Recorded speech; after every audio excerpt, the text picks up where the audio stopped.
आज माननीय उच्च न्यायालय में जजमेंट के लिए जो एप्लीकेशन सरकार ने मेंटेनेबिलिटी के ऊपर मूव की थी, उसके लिए रखा था। तो इसमें हमारे पक्ष में फैसला आया है, सरकार की एप्लीकेशन को डिसमिस कर दिया गया। जैसा कि हमें अवगति है कि ये सीपीएस की नियुक्तियों को लेके सतपाल सत्ती और अन्य जो 11 विधायक हैं, टोटल 12 विधायकों को ने ये केस को चैलेंज किया है। सीपीएस की जो नियुक्तियां हैं उन्हें चैलेंज किया है। तो पिछली बार जब 3/10 को मुद्दा कोर्ट के समक्ष लगा, उस दिन इस मेंटेनेबिलिटी की एप्लीकेशन के ऊपर आर्गुमेंट हुए। बहुत लंबा कोर्ट ने इसे आर्गुमेंट को सुना और आज जो इसके ऊपर फैसला आया है, उस फैसले में कोर्ट ने ये माना है कि ये पिटीशन मेंटेनेबल है।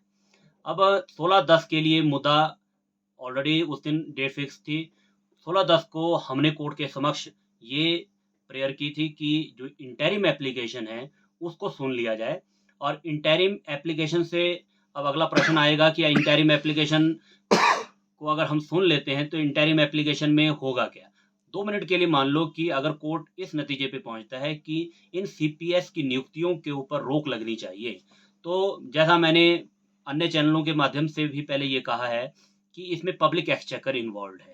और जब ये सुप्रीम कोर्ट का लॉ है, तो सुप्रीम कोर्ट का जो कानून है वो लॉ ऑफ लैंड होता है, तो उससे परे कोई बड़ा कोर्ट नहीं है। तो जैसे कि असम में और मणिपुर की जो जजमेंट्स हैं, जिसमें माननीय सर्वोच्च न्यायालय ने ये माना है कि ये जो नियुक्तियां हैं सीपीएस की, ये अनकॉन्स्टिट्यूशनल है, इलीगल है।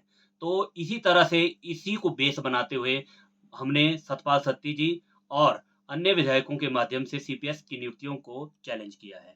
इसमें हमारे जो सीनियर एडवोकेट्स हैं, मान अपने श्री सत्यपाल जैन जी, जो additional solicitor general of India भी हैं, वो इसको बहस कर रहे हैं। और उनके साथ जो यहाँ लोकल देख रहे हैं, वो भी सीनियर एडवोकेट हैं, श्रीमान अंकुश दास सू जी। और हमारी जो भी ये सारी टीम है, हम उन्हें असिस्ट कर रहे हैं।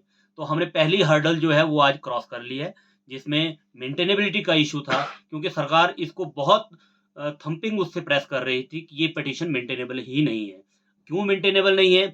उनका मानना था कि ये विदाउट विदाउट अथॉरिटी है, इसकी कोई कॉम्पिटेंसी नहीं है। विदाउट अथॉरिटी का मतलब ये हुआ कि पटिशनर इसमें जैसे कि 12 थे, 12 पटिशनर थे, तो हमने सतपाल सत्ती जी के ही माध्यम से इसको फाइल किया था। तो उनका मानना था, उनका ये तर्क था कोर्ट में कि इसमें 12 के 12 जो अपने पटिशनर्स हैं, उनके एफिडेविट्स अटैच होने चाहिए थे इनिशियली रिट के साथ। पर हमने उसको क्योर कर दिया था, वो क्योरेबल थी, क्योंकि ये कोई इलेगलिटी नहीं थी, ये इरेगुलरिटी थी। और इरेगुलरिटी किसी भी टाइम पे क्योर हो सकती है, ऐसा हमने कानून के माध्यम से कोर्ट को समझाया। और आज कोर्ट ने हमारी बात को ध्यान में रखते हुए हमारे पक्ष में फैसला सुनाया है। अब 16/10 को देखते हैं कि अब जब हम आर्गुमेंट करेंगे, कोर्ट किस नतीजे पे पहुंचता है। वैसे हम आश्वस्त हैं। क्यों क्यों आश्वस्त हैं? क्योंकि हमारे पास हमारे हाथ मजबूत हैं सुप्रीम कोर्ट की रूलिंग को लेके। इसी तरह से हो सकता है कि 16/10 को जब फैसला आए, या 16/10 को जिस दिन बहस हो, उस दिन कोर्ट फैसला सुनाए, या हो सकता है कि कोर्ट अपना फैसला रिजर्व रखे। धन्यवाद।